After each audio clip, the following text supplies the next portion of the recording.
Inscrito o vereador Cadore, para declarar o voto. Senhor presidente, caros colegas vereadores e a plateia que nos assistem, especialmente os que fazem o transporte escolar, o senhor não vota, presidente. O senhor sempre defendeu e continua defendendo. E eu, como vereador, também defendo essa classe, pela importância que ela tem.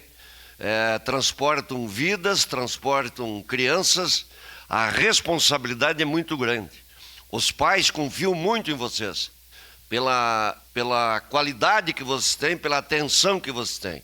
E a dificuldade que vocês passaram nos últimos tempos, em função da pandemia, e agora pela enchente, que as estradas, as rodovias estão totalmente destruídas, isso vai complicar o orçamento de vocês como empresa, de vocês como transportadores.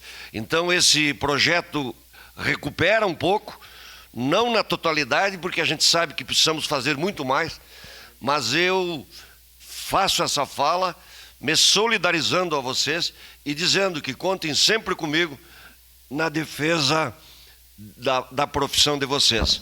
Meu voto é sim, senhor presidente.